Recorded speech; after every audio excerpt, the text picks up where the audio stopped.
लाना, फरिश्तों पर ईमान लाना। एक ऐसी मखलूक जो ना मेल है ना फीमेल है, ऐसी मखलूक कि जो इसकी तख्लीक नूर से हुई है, एक ऐसी मखलूक जो एग्जिस्ट करती है जो हमें नज़र नहीं आती है, एक ऐसी मखलूक जो इंसानी तख्लीक से पहले पैदा की गई है, और वो अल्लाह की इसका जिस कारखाने कुदरत का निज़ाम चला रहे हैं, उनकी ड्यूटियाँ लगी हुई हैं।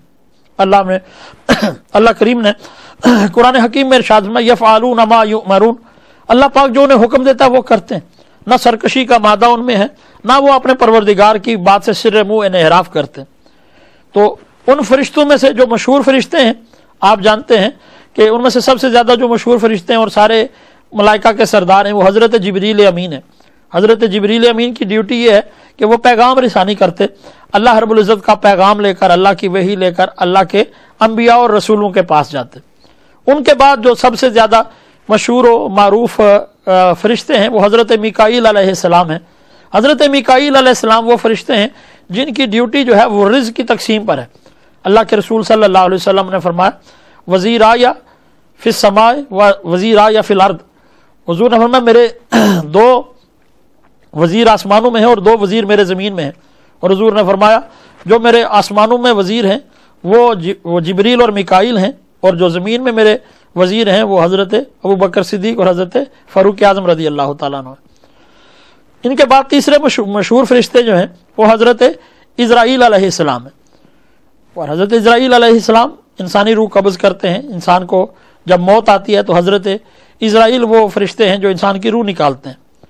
और चौथे मशहूर फरिश्ते हज़रत इसराफील अलैहिस्सलाम है कि जब कायनात जो है मिटने को जाएगी, जब क़यामत आएगी तो आप सूर फूंकेंगे जिससे ये सारी कायनात, सूर क्या है, एक बाजे की, एक सीटी की तरह सी की आवाज़ होगी जो आहिस्ता आहिस्ता बढ़ती जाएगी यहाँ तक कि लोगों के दिल दहल जाएंगे, लोगों के कानों के पर्दे फट जाएंगे और फिर सारी कायनात मिट जाएगी। और फिर अल्लाह करीम इन पर भी मौत तारी फरमाएगा, और फिर जब अल्लाह पाक जिंदा फरमाएगा तो सबसे पहले इन्हें जिंदा फरमाएगा, और हज़रत इसराफील फिर सूर फूंकेंगे तो कायनात दोबारा जिंदा हो जाएगी। तो ये चार मशहूर फरिश्ते हैं। उसके अलावा भी हामिलीन अर्श फरिश्ते हैं हमारे साथ जो किरामन और कातिबीन हैं, फिर इसी तरह कब्र में मुनकर व नकीर हैं, इसी तरह बहुत से फरिश्ते हैं, सयाहीन हैं। तो इन सब पर ये इंसान का बिलीव होना चाहिए कि ये सारे के सारे फरिश्ते अल्लाह की तरफ से हैं और सारे वही ड्यूटियाँ देते हैं जो अल्लाह ने उनके लगा रखी हैं। फिर जो अगला सवाल इसमें फरिश्तों के बाद ईमान है वो किताबों पर है कि इस दुनिया में अल्लाह की चार इल्हामी किताबें हैं, और इन चार इल्हामी किताबों में जो सबसे पहले किताब उतरी है वो तौरात है। तौरात हज़रत मूसा अला नबी अलैहिस्सलाम पर उतरी है। फिर जो है वो उसके बाद जो उतरी वो ज़बूर है जो कि हज़रत दाऊद अलैहिस्सलाम पर उतरी। फिर उसके बाद इंजील या बाइबल जो हज़रत ईसा अलैहिस्सलाम पर उतरी, और फिर आखिर में कुरान मजीद फ़ुरक़ान हमीद जो हमारे आका मौला मोहम्मद मुस्तफ़ा सल्लल्लाहु अलैहि वसल्लम पर उतारी गई। गोया ये वो चार किताबें हैं जिन पर ईमान लाना ज़रूरी है कि ये चारों की चारों अल्लाह की तरफ से। बाकी सारी किताबें सिवाय कुरान मजीद फ़ुरक़ान हमीद के सारी की सारी किताबें जो हैं वो तहरीफ का शिकार हो गई, उनमें तब्दीलियाँ कर दी गई। लेकिन कुरान मजीद फ़ुरक़ान हमीद अल्लाह रब्बुल इज़्ज़त का वो कलाम है कि जिसकी हिफाजत का ज़िम्मा खुद परवरदिगार आलम ने उठाया, लिहाजा ये क़यामत तक हर किस्म की तहरीफ से, तब्दीली से महफूज रहेगी। तो फिर ईमान क्या है? इन किताबों पर ईमान लाना, और किताबों के बाद रसूलों पर ईमान लाना। और रसूल क्या है?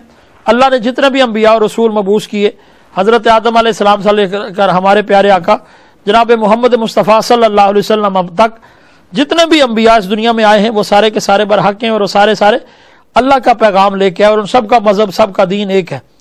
वो सारे के सारे अल्लाह की तौहीद और अपनी नबूवत और रिसालत की दावत देते रहे इस कायनात में।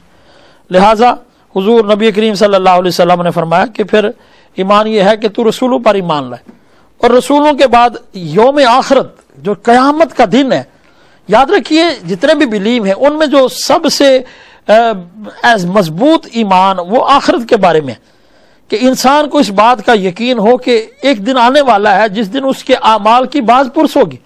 What ever we are saying, whatever we are doing will be prosecuted.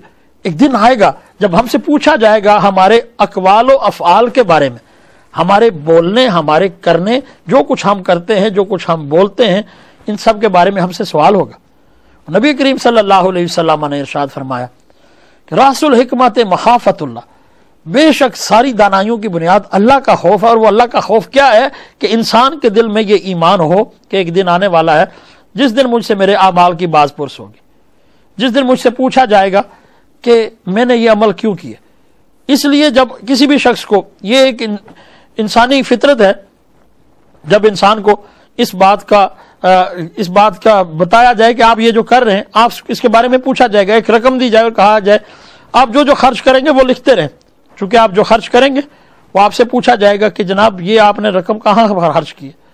تو وہ بندہ ایک ایک روپیہ، ایک ایک پینی جو ہے وہ سوچ سوچ کے خرچ کرتا ہے، سوچ سوچ کے خرچ کرتا ہے، کیونکہ اسے پتہ ہوتا ہے میں نے حساب دینا۔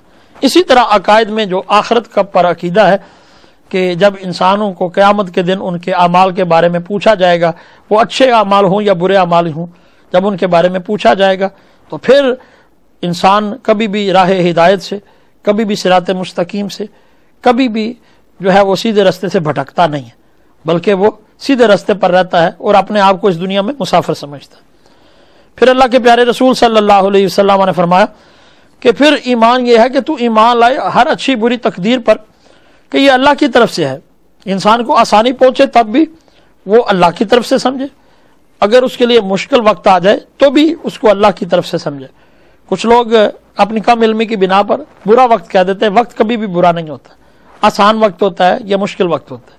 تو مشکل وقت بھی آپ کے درجات کو بلند کرنے کے لیے، آپ کے اللہ کی بندگی کے دعویٰ کو جو ہے اس کو ثابت کرنے کے لیے اور اس کے جو ہے اس کا امتحان لینے کے لیے آتا ہے۔ اس لیے اللہ کے رسول صلی اللہ علیہ وسلم نے فرمایا کہ یہ ایمان رہے۔ جب انسان کو اس بات کا پتہ ہو کہ یہ آسانی بھی اللہ کی طرف سے ہے تو پھر اس انسان اس آسانی کو اپنے لیے سمیٹتا نہیں ہے بلکہ اس کو بانٹتا ہے۔ اور اگر اسے یہ پتہ ہو کہ یہ مشقت، یہ تکلیف، یہ آزمائش بھی اللہ ہی کی طرف سے ہے تو پھر اس پر وہ واویلا نہیں کرتا، اس پر شور نہیں مچاتا، اس پر جو ہے وہ شور و غوغا نہیں کرتا، بلکہ اسے اپنے رب کی طرف سے آزمائش سمجھ کر اس پر صبر کرتا ہے۔ تو یہ صبر کرنا بھی اس کے لیے بلندی درجات کا ذریعہ بنتا ہے۔ آسانی کا ملنا بھی جب وہ اللہ کی طرف سے سمجھتا ہے اور پروردگار کا شکر ادا کرتا ہے تو اس نعمت کا ملنا بھی اس کے لیے بلندی درجات کا سبب بنتا ہے۔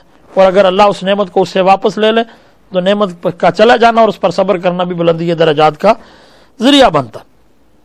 تو اللہ کے رسول صلی اللہ علیہ وسلم نے فرمایا کہ انسان کو جو ہے یہ اس بات کا اذعان رہے کہ ہر اچھی بری تقدیر اللہ کی طرف سے، یہ بھی ایمان ہے۔